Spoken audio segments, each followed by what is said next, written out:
Con la palabra, un mensaje centrado en la palabra para ser y hacer discípulos de Cristo. Como ustedes recordarán, mis hermanos, el domingo pasado, mientras aguardamos ese día maravilloso, ese día glorioso, ese tiempo maravilloso donde, como nos dice Apocalipsis, capítulo 21, versículos 1 al 4, como nos dice el apóstol Juan, que escribe allí, en donde vio aquella visión de cielo nuevo y tierra nueva. Y mientras tanto, mientras llega ese tiempo de cielo nuevo y tierra nueva, como le escribiera el apóstol Pablo a Tito, como lo vemos en Tito capítulo 2 versículo 13, mientras aguardamos la esperanza bienaventurada y la manifestación gloriosa de nuestro gran Dios y Salvador Jesucristo, mientras tanto estamos aquí en la tierra, mientras aguardamos esa esperanza bienaventurada. Y mientras tanto sufrimos. De hecho, el Señor dijo que en el mundo tendríamos aflicciones. Mientras tanto hay aflicciones, mientras tanto hay sufrimiento, hay dolor. Ahora bien, comenzamos a ver el domingo pasado de que el dolor y el sufrimiento en el cristiano tienen un propósito. No sufrimos de gratis, no sufrimos por casualidad, no sufrimos por el destino. No.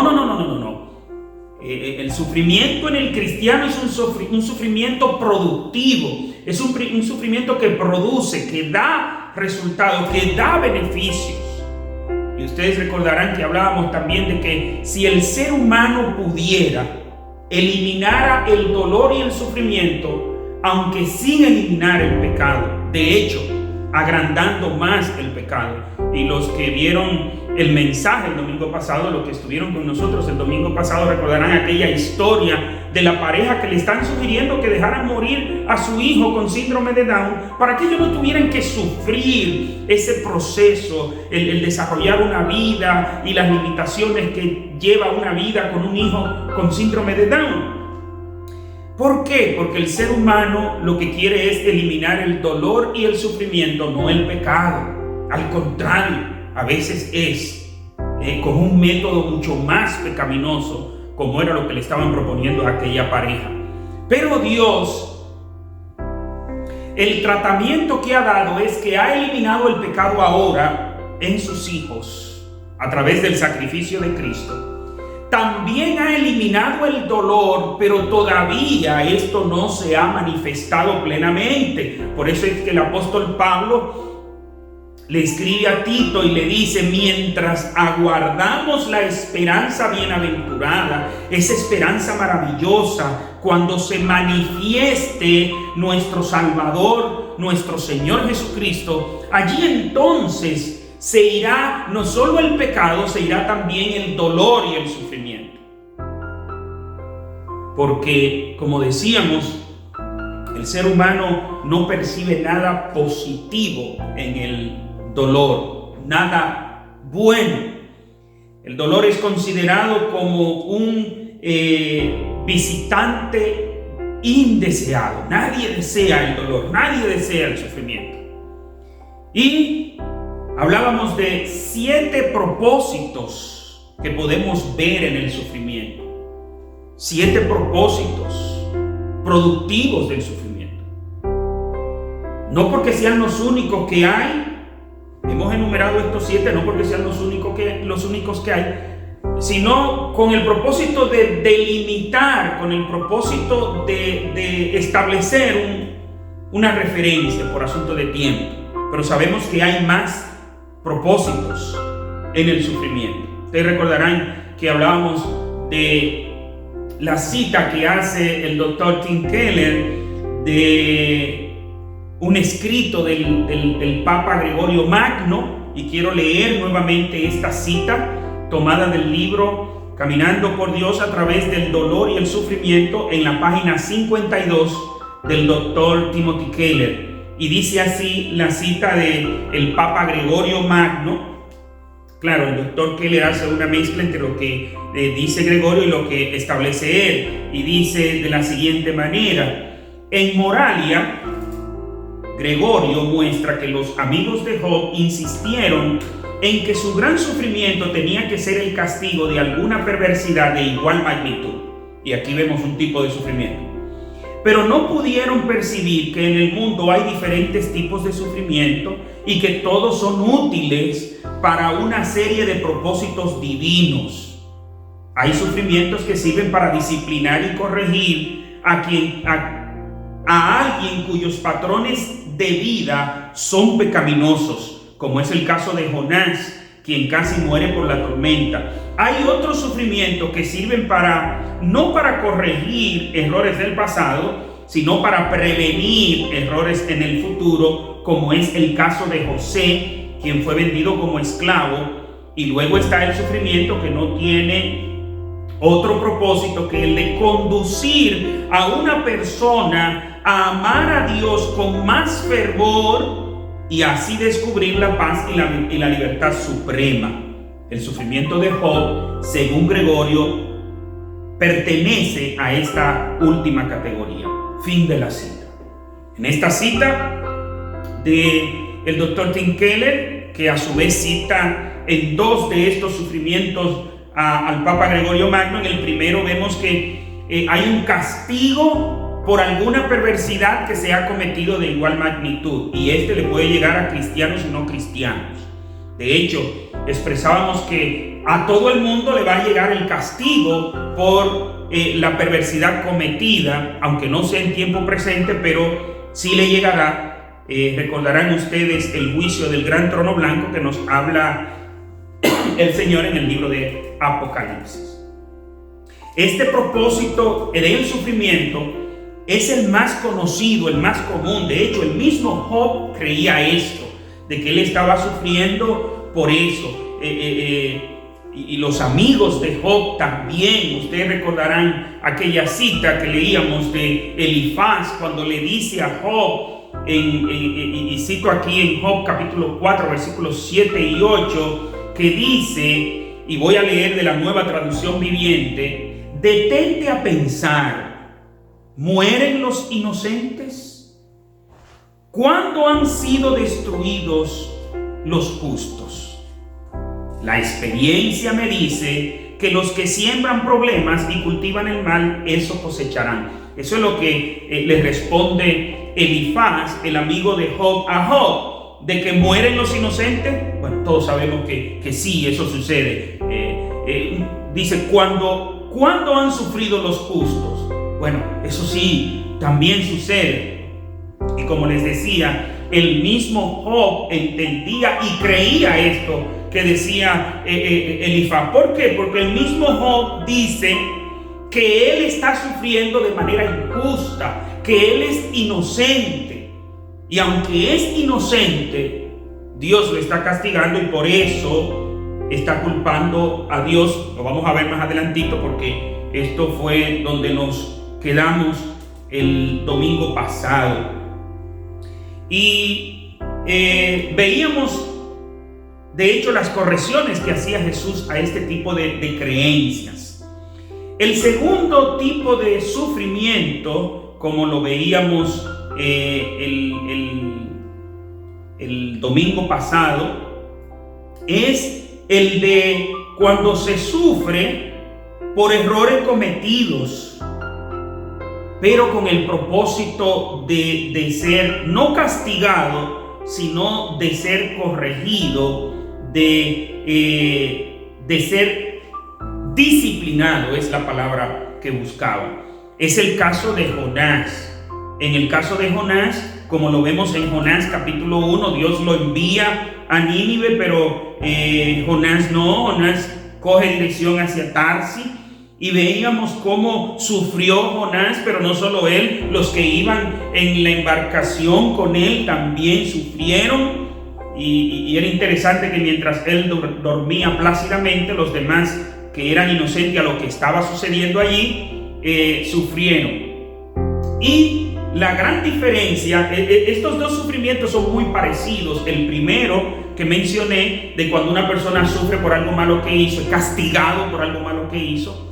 Y este es muy parecido porque es un castigo que viene, un sufrimiento, que viene por algo malo que la persona ha hecho. Pero ¿dónde está la gran diferencia entre estos dos? En el propósito. Mientras en el primero se sufre como consecuencia de un castigo, en el segundo se sufre como consecuencia de algo mal que se ha hecho, de un pecado que se ha cometido. Pero el propósito no es castigar, el propósito es disciplinar, el propósito es encaminar, llevar de nuevo a la persona al lugar donde debería ir. Por tal razón es un propósito disciplinario, y ese solo lo hace Dios con sus hijos. El tercero que veíamos es cuando Dios forma a una persona para prevenir errores en el futuro. Y yo recuerdo que por asunto de tiempo tomamos el caso de José como uno de los casos que se ven en la Biblia. Tomamos el caso de José, pero por asunto de tiempo no logramos detallar, desarrollar como debe ser. Solamente leímos el final, cuando el mismo José le dice a sus hermanos que Dios había obrado en ese proceso. Pero si lo dejamos así como yo lo dejé el domingo pasado, no me sentí cómodo. De hecho, durante la semana quise hablar con los miembros de la iglesia en los espacios del culto de oración que hacemos a través del Zoom, pero no pudimos. Y hoy quiero detallar en qué es que Dios corrige el carácter de José. Porque a José siempre lo hemos visto como un hombre bueno. De hecho, un hombre bueno, víctima de unos hermanos pillos. Y es tan bueno que él, como quiera, perdona a sus hermanos. José es un hombre bueno. Pero, ¿por qué Dios corrigió con tiempo para formar ese carácter en José? Porque Dios sabía lo que había en José. Y yo quisiera que rápidamente, cuando digo rápidamente no quiere decir en 30 segundos ni en un minuto, lo más rápido que podamos, sin atropellar el texto, veamos los detalles. Primero quiero leer los versículos 4 y 5 del capítulo 45 de Génesis, donde José dice: ustedes quisieron hacerme daño, pero Dios usó esto para bien. Y voy a leer, dice así: pero José les dijo: acercaos ahora a mí. Ellos se acercaron y él le dijo: yo soy José, vuestro hermano, el que vendisteis a los egipcios. Ahora pues, no os entristezcáis ni os pese haberme vendido acá, porque para salvar vidas me envió Dios delante de vosotros. Y hay de nuevo otra situación más adelante en el capítulo 50, cuando ya ha muerto Jacob, que los hermanos de José piensan que ahora sí José va a tomar venganza contra ellos, y José vuelve y les repite exactamente lo mismo. Versículo 19 del capítulo 50 hasta el versículo 21 dice: pero José les respondió: no temáis, pues ¿acaso estoy yo en lugar de Dios? Vosotros pensasteis hacerme mal, pero Dios lo encaminó a bien, para hacer lo que vemos hoy, para mantener con vida a mucha gente. Ahora pues, no tengáis miedo, yo os sustentaré a vosotros y a vuestros hijos. Así los consoló, pues les habló al corazón. José está claro de que este proceso que él vivió, Dios lo usó para que ahora José sea un instrumento para preservar vida.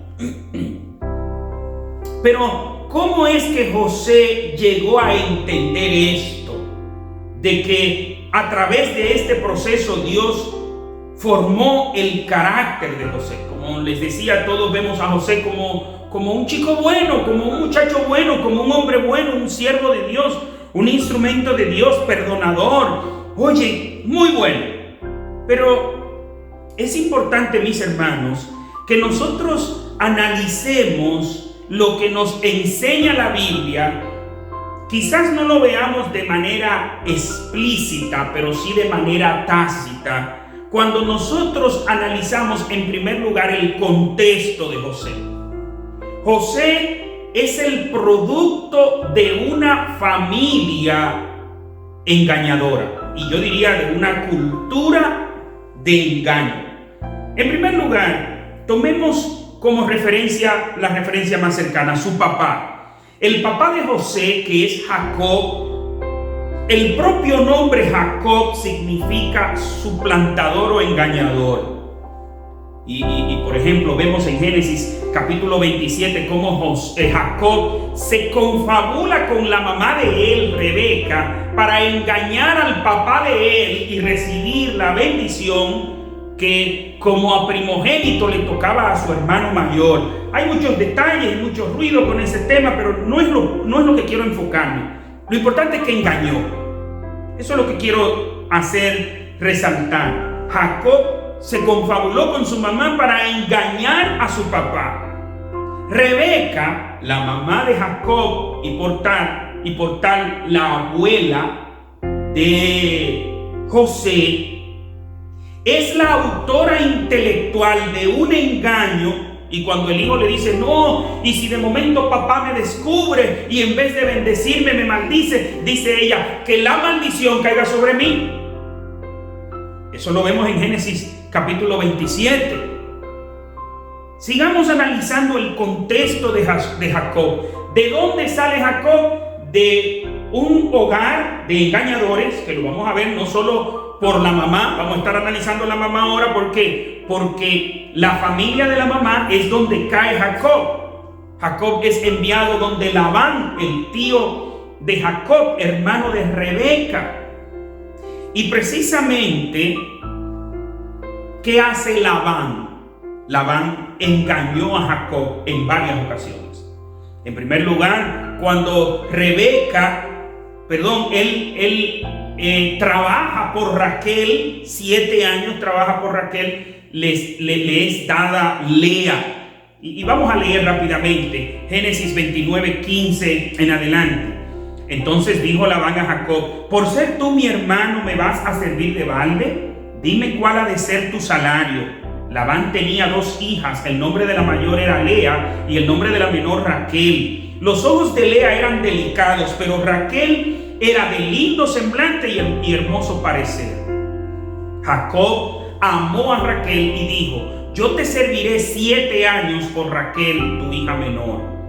Labán respondió, mejor es dártela a ti que a otro hombre. Quédate conmigo. Así sirvió Jacob 7 años por Raquel y le parecieron pocos días, porque la amaba. Un día Jacob le dijo a Labán, dame mi mujer, porque se ha cumplido el plazo para unirme a ella. Entonces Labán juntó a todos los hombres de aquel lugar y ofreció un banquete.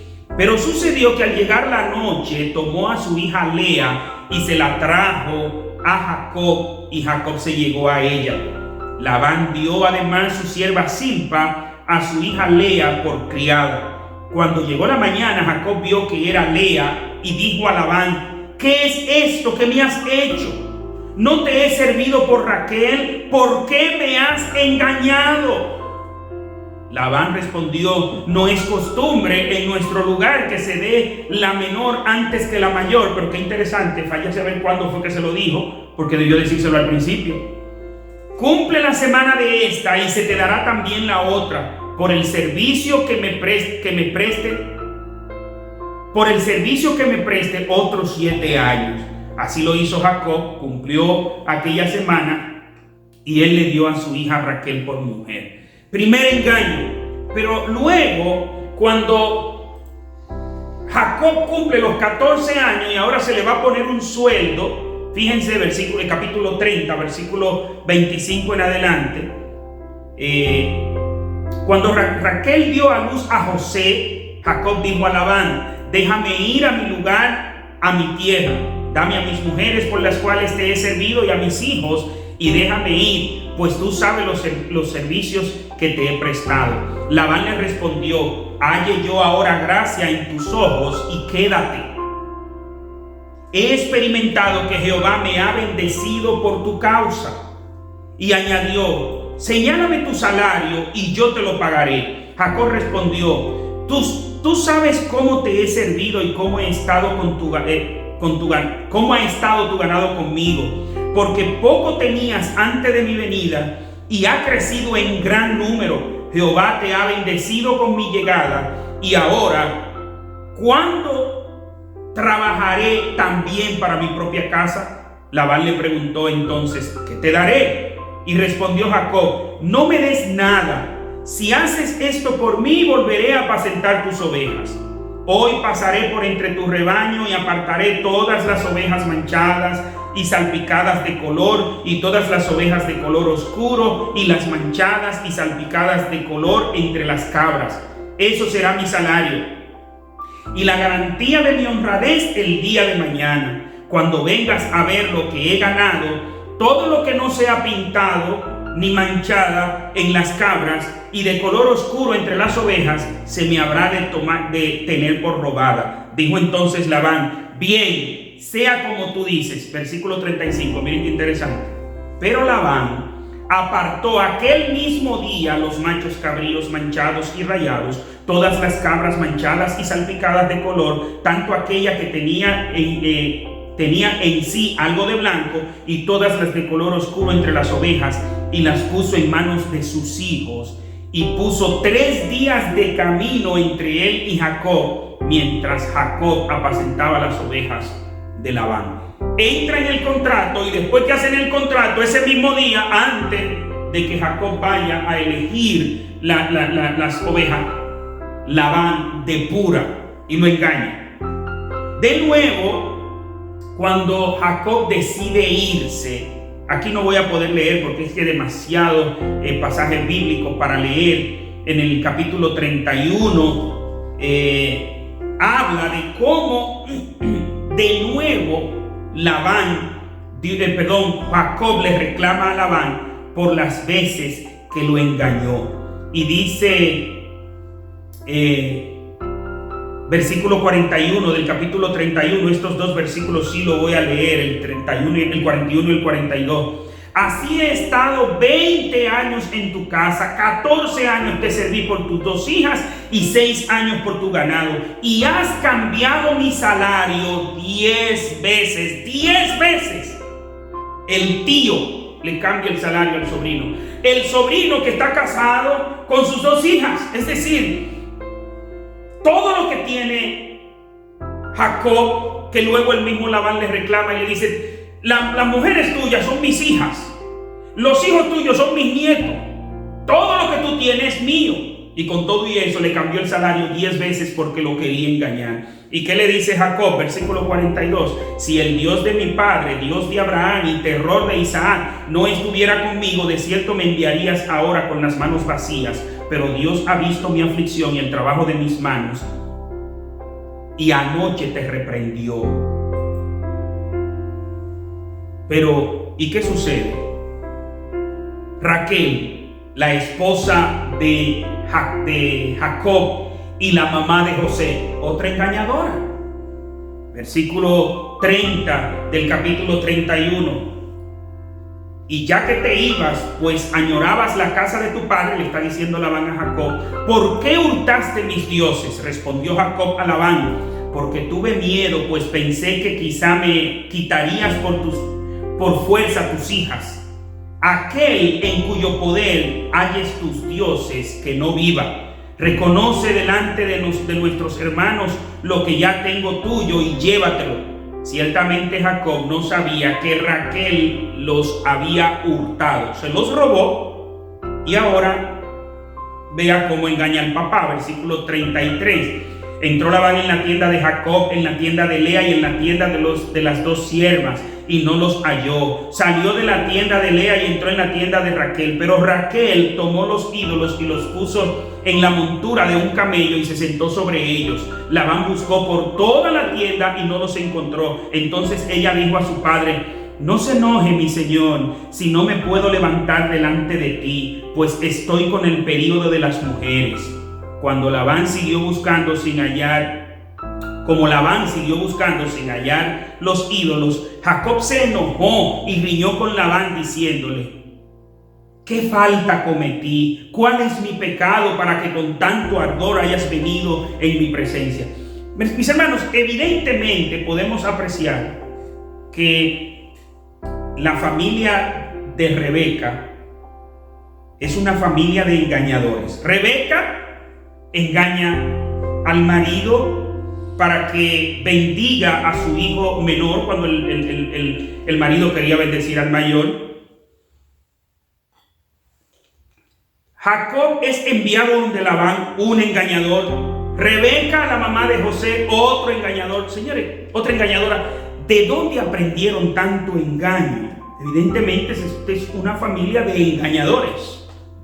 Pero vayamos por el lado de Abraham, porque cualquiera pudiera pensar, bueno, esa era la familia de Rebeca. Y por el lado de Abraham, recordarán ustedes que Abraham mintió dos veces para...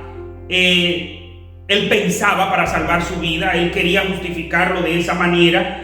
En Génesis capítulo 12 y en capítulo 20 de Génesis, en las dos ocasiones, Abraham engaña y Sara consintió en que él lo hiciera de esa manera. Sara mintió cuando Sara se rió y luego Dios le reclama y le dice: ¿por qué te reíste? Y para mí es el colmo el de Sara, porque el mismo Dios le está diciendo: te reíste, y Sara dice que no, que ella no se rió. Capítulo 18 de Génesis. Los hermanos de José también eran unos engañadores. Engañaron a Siquem con el caso de Dina en el capítulo 34 de Génesis, cuando Siquem se llegó a Dina, la violó, fue algo terrible, pero luego ellos hicieron un pacto, pero era engañando, y luego mataron a todos los hombres de Siquem. También engañaron al papá, capítulo 37 de Génesis. Cuando le llevaron la túnica de José manchada de sangre, dándole a entender al papá que fue un animal que devoró a su hijo, una fiera que devoró a su hijo. Señores, y ver el rostro desgarrado de aquel padre y ellos no atreverse a decirle: no, fue que hicimos esto. Estaba sumido en tristeza, y el mismo Jacob dijo que descendería al Seol en tristeza. Entonces, mis hermanos, yo les pregunto a ustedes, en todo este contexto, ¿creen ustedes que José sería la excepción en esa familia? ¿Creen ustedes que José sería diferente en esa familia? Yo creo que no. Yo creo que para que José fuera diferente, para que José tuviera un carácter noble como el que se necesitaba para el puesto en el que Dios quería ponerlo, Dios lo puso a pasar el proceso que pasó.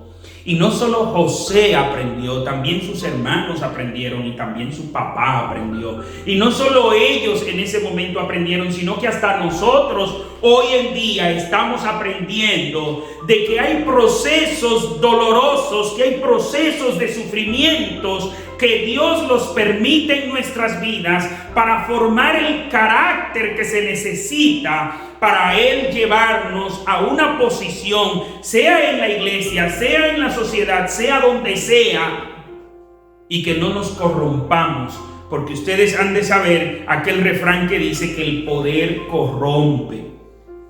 Y como el poder corrompe, el poder es corroedor, tiene que ser muy buen metal, muy bien tratado para que ese metal no sea corrompido. Entiéndase, tiene que haber un carácter muy adecuado para que el poder no lo corrompa. Hay quienes creen que ese refrán de que el poder corrompe es que todo el que está en poder es corrupto, no, o es corrompido. No. Lo que nos da es una advertencia diciendo que usted tiene que estar muy ojo avisor, usted tiene que estar muy pendiente, porque al usted estar en poder, su carácter puede ser corrompido. ¿Y cómo es corrompido su carácter al estar en el poder? Cuando usted no tiene las cualidades de servicio que debe tener. Al final, José entiende todo esto y por eso él puede sanar. Por eso él puede tener un corazón sanado, porque él dice: Dios, todo esto que me ha sucedido lo ha tornado para bien, lo está usando para salvar vidas. Y ahora José tiene un carácter noble. Si no es así, José iba a ser un egoísta, igual que todos los demás miembros de su familia. Todos los engañadores son egoístas, porque la persona que engaña con el propósito de él recibir el beneficio, de él recibir el placer, no importa el dolor que le cause a los demás. Todo engañador es egoísta. Y si ese mismo ambiente que tenía José, esa misma realidad que tenían todos los hermanos de José, los corrompió a ellos, también a él lo iba a corromper. Corrompió a sus padres, a sus abuelos. Quizás era una cultura de engaño.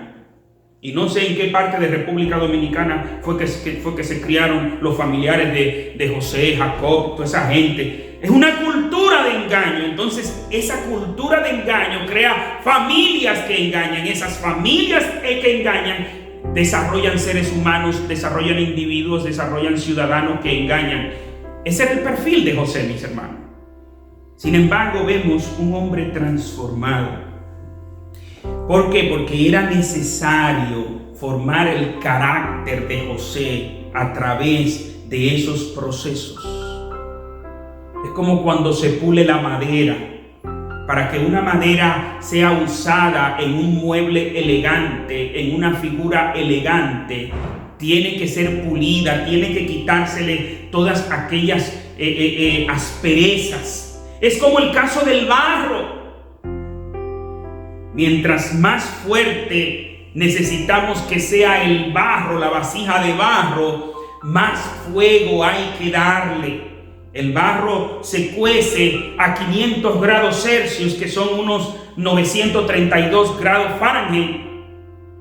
Y ya a partir de ahí, el barro no vuelve a ser el mismo. Pero cuando se necesita un barro más fuerte, hay uno que es más duro que otro, es el barro que se somete a mayor grado de fuego. Y hay un barro que es sometido a 1300 grados Celsius, que son 2372 grados Fahrenheit. El mismo barro, pero este sale más fuerte que este. ¿Por qué? Porque este duró menos tiempo en el fuego y este duró más tiempo en el fuego. El barro que resiste 1300 grados Celsius, 2372 grados Fahrenheit, es un barro que es conocido como un barro vitrificado. Se vuelve como si fuera un cristal, un vidrio. Es fuerte, pero a la vez tiene el parecido del vidrio.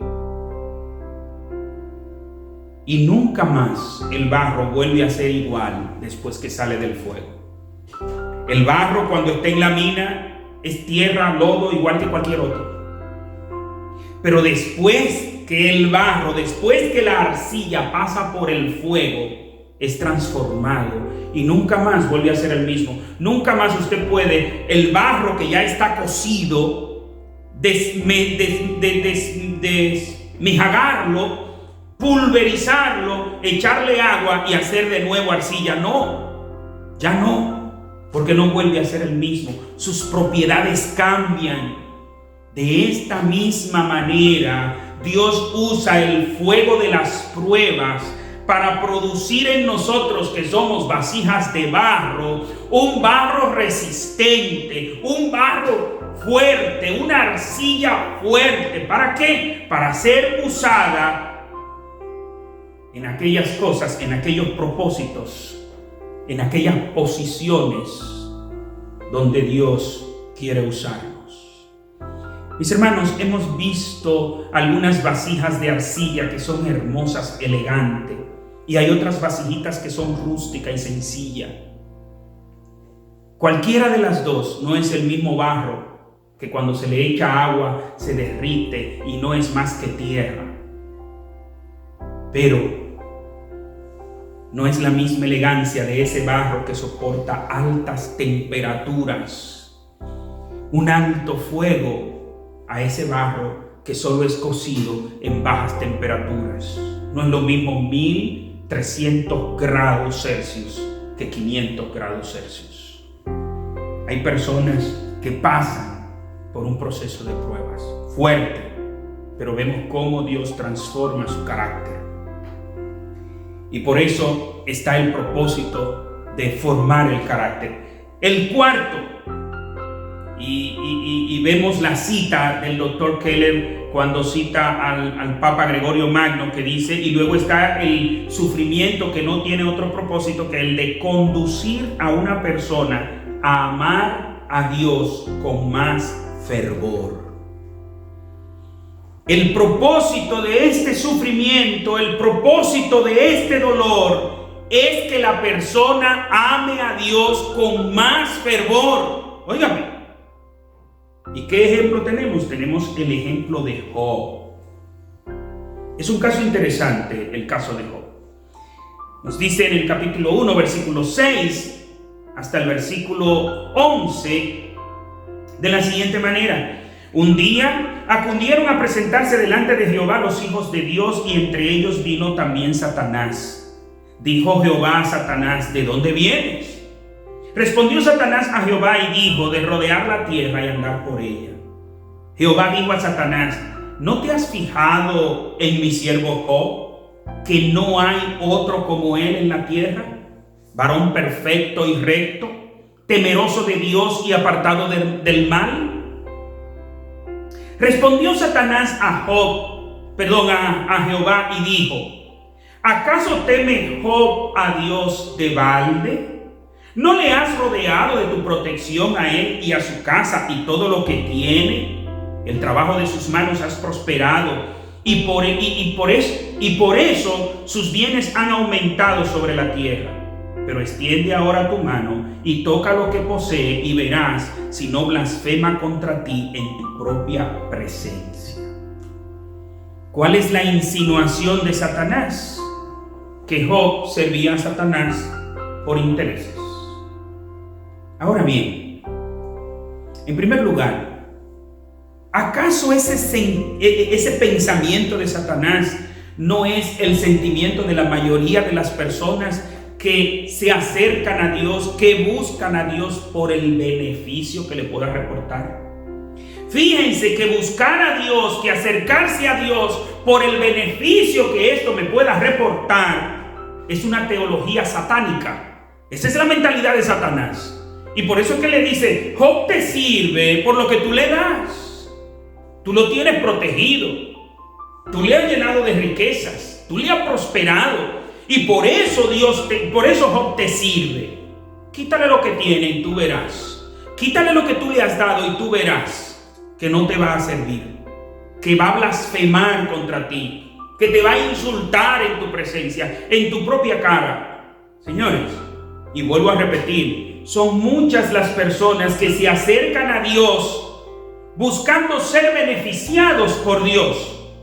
Y algunos pensarán: yo si no me acerco a Dios por los beneficios que Dios me dé, porque yo amo a Dios. Que le quiten a usted lo que usted tiene para ver si verdaderamente usted ama a Dios. Cuando usted demuestra que usted ama a Dios, cuando usted está con Dios a pesar de no tener, a pesar de perder, a pesar de que le quiten, a pesar que Dios le quite lo que usted tiene. Y sencillo, vamos a dar un ejemplo en la vida humana. Imagínese usted el príncipe millonario o un hombre millonario se enamora de una muchacha pobre y esa muchacha le corresponde y él tiene sus dudas: ¿estará conmigo porque me ama por mí o por el dinero que yo tengo? ¿Cómo sabemos si es verdadero amor o interés? Que pierda todo el príncipe o el millonario, que lo pierda todo, y veamos a ver si esa mujer sigue con él. Si sigue con él, decimos: wow, era verdadero amor. Fíjate, ahora es ella quien tiene que trabajar para mantenerlo a él, y ella sigue con él. Pero si ella, desde que lo ve que él está perdiendo, le dice, mira, vamos a dividir los bienes porque yo me quiero divorciar, ¿qué vamos a entender? Que esa persona estaba por el interés. ¿Qué sucede? La mejor manera de Job saber, porque es otro detalle, que a veces uno puede percibir como que es que Dios se dejó llevar de Satanás para demostrarle que Job servía por amor, no porque él tuviera interés. Pero no es así, mis hermanos. Job no sufrió para Dios demostrarle a Satanás que Job no blasfemaría. Job fue sometido al sufrimiento que pasó para tener un mejor conocimiento de Dios, pero además para otros beneficios más que vamos a ver. En primer lugar, Job, después que lo perdió todo y adoró a Dios, Job puede decir, yo amo a Dios porque Él es Dios, no por las cosas que Él me ha dado. Merece Dios nuestra adoración por lo que nos ha dado, como insinúa Satanás, o merece Dios nuestra adoración independientemente de que lo perdamos todo. Eso es lo que Job demuestra. Job demostró que su amor por Dios no estaba basado en las cosas que Dios les había dado, no estaba basado en que Dios lo protegía, no. Vamos a leer los versículos 20 y 21 del capítulo 1. Dice, entonces se levantó Job, después que lo perdió todo, en un instante, de una manera desgarradora, de una manera cruel, de una manera tirana. Satanás, óigame, despiadado, no podemos esperar piedad en Satanás. ¿Y qué hace Job? Dice, entonces Job se levantó, rasgó su manto y se rasuró la cabeza. Luego, postrado en tierra, adoró. Y dijo, desnudo salí del vientre de mi madre y desnudo volveré allá. Jehová dio y Jehová quitó. Bendito sea el nombre de Jehová. Mis hermanos, qué maravillosa enseñanza esta de Job. Job no adoró cuando recibió un contrato millonario. Job no adoró cuando le están naciendo todos los hijos. Y no estoy diciendo que él no lo adoró en ese momento. Pero lo que estamos viendo aquí es una adoración que llega en el momento cuando lo pierde todo de una manera trágica, de una manera cruel.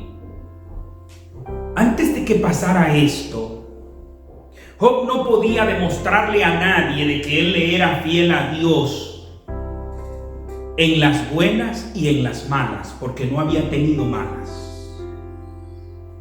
A partir de ahora, Job puede decir, verdaderamente mi amor por Dios no depende de los bienes, de las posesiones. Ustedes recordarán que después le quitaron la salud y ni así. Cuando la esposa le dice, maldice a Dios y muérete. ¿Cuál fue la respuesta de él? No, has hablado como una mujer ignorante, como una mujer que no conoce a Dios. Y se mantuvo fiel a Dios. Y en todo esto nos dice la Biblia que Job no pecó.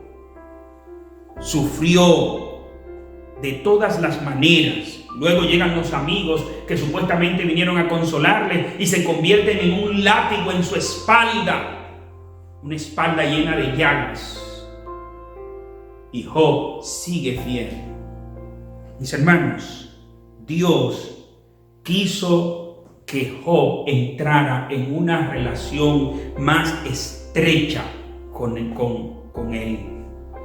Y el mismo Job testifica. No podemos leer todos los pasajes por asunto de tiempo, pero Job reconoce la sabiduría de Dios, reconoce de que él tenía un conocimiento de Dios pobre, pero a través de ese proceso y al final de ese proceso tiene un conocimiento en una dimensión muy elevada de Dios. Vamos a leer en el capítulo 42 a partir del versículo 1. Dice: respondió Job a Jehová y dijo: yo reconozco que todo lo puedes y que no hay pensamiento que te sea oculto. ¿Quién es el que falto de entendimiento oscurece el consejo? Así hablaba yo, y nada entendía. Eran cosas demasiado maravillosas para mí que yo no comprendía. Escucha, te ruego, y te hablaré. Te preguntaré y tú me responderás. De a oídas te conocía, mas ahora mis ojos te ven. Por eso me aborrezco y me arrepiento en polvo y ceniza. Quiero leer este mismo pasaje en la Nueva Traducción Viviente. Dice: entonces Job respondió al Señor: sé que tú todo lo puedes y que nadie puede detenerte. Tú preguntaste: ¿quién es este que pone en duda mi sabiduría con tanta ignorancia? Soy yo, dice Job, y hablaba de cosas sobre las que no sabía nada, cosas demasiado maravillosas para mí. Mire, Job tenía un amplio conocimiento. Job no era un ignorante. De hecho, los tres amigos de Job se lo echó en un bolsillo, pero en el bolsillito pequeñito aquí del jean, en ese, y sobró espacio. Job tenía muchísimos conocimientos, pero ahora cuando es expuesto a la presencia de Dios, que él ve lo que antes no veía, ¿qué dice? Cuando Dios pregunta: ¿quién es este que pone en duda mi sabiduría con tanta ignorancia? Dios le dice: Job, tú eres un ignorante. Y Job dice: sí, soy un ignorante. Yo hablaba de cosas sobre las que no sabía nada, cosas demasiado maravillosas para mí. Y sigue diciendo, versículo 4: tú dijiste: escucha y yo hablaré. Tengo algunas preguntas para ti y tendrás que contestarlas. Hasta ahora solo había oído de ti, pero ahora te he visto con mis propios ojos. Me retracto de todo lo que dije y me siento en polvo y ceniza en señal de arrepentimiento. Job admite que todo lo que había dicho basado en sus conocimientos era ignorancia.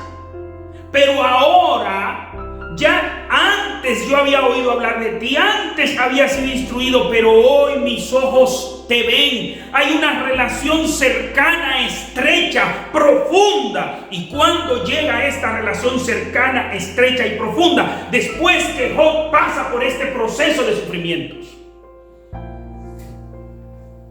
Y mis hermanos, y así como vemos que Job pasó por ese proceso, así hay varios casos en la Biblia, no solamente el caso de Job, de cómo Dios permitió ciertas situaciones para mostrar más de cerca su relación con esa persona.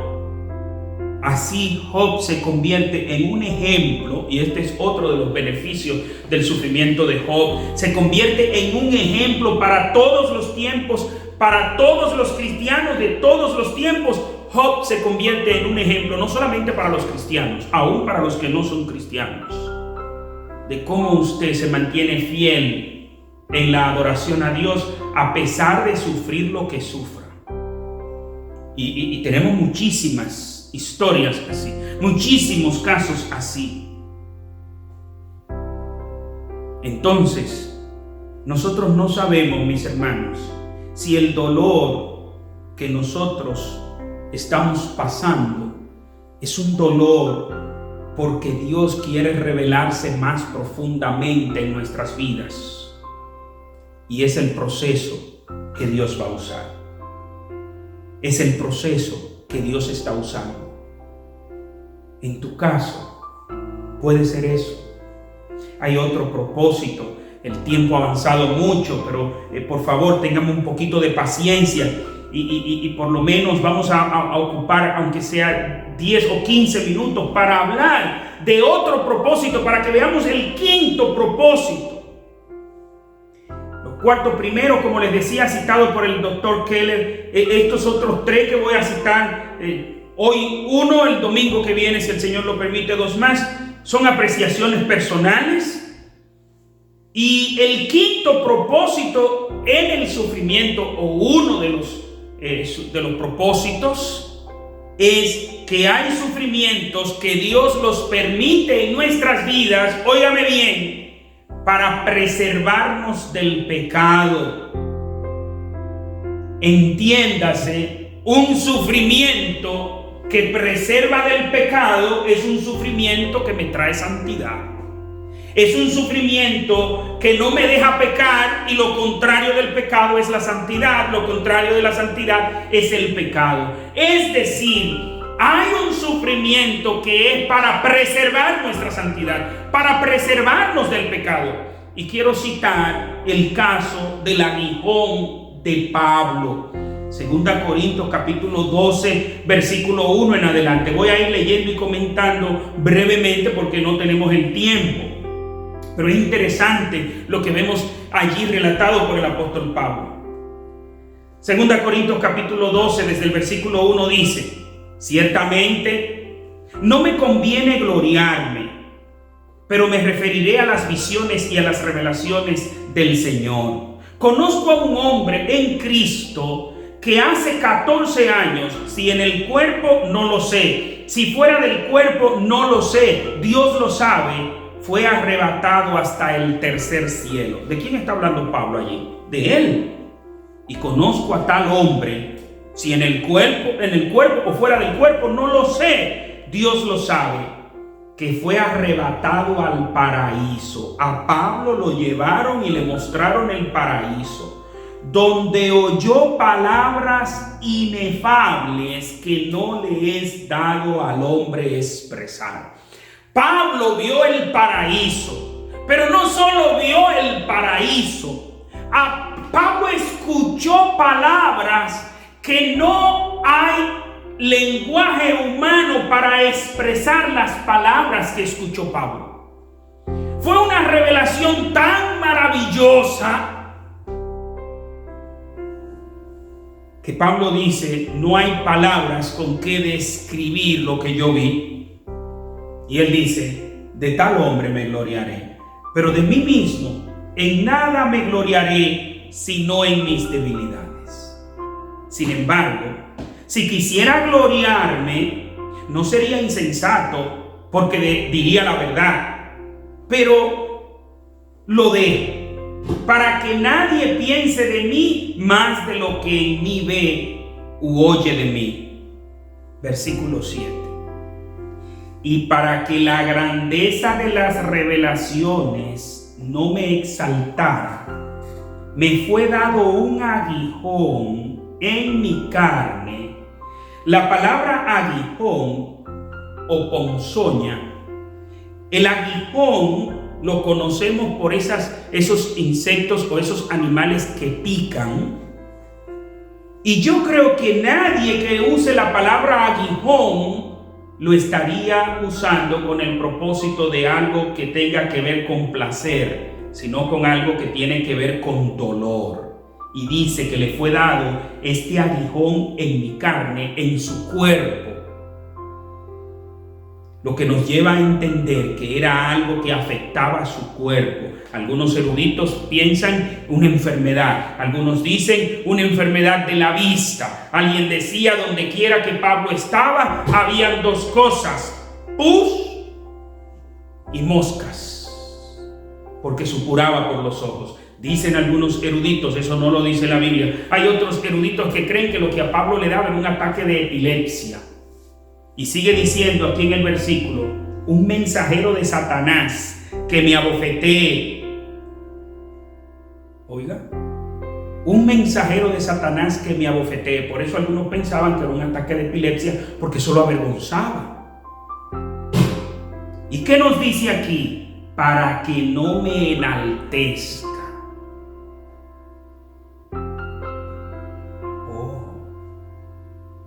Pablo dice, me fue dado un aguijón en mi carne. No sabemos qué enfermedad. No sabemos si era una enfermedad. Lo cierto es que era algo doloroso. Era un mensajero de Satanás. Un mensajero de Satanás que me abofetee. Una bofetada es humillante. Es algo que lo humille. ¿Para qué? Para que no me enaltezca. ¿Quién se lo mandó eso? Satanás. Versículo 8. Respecto a lo cual 3 veces he rogado al Señor que lo quite de mí.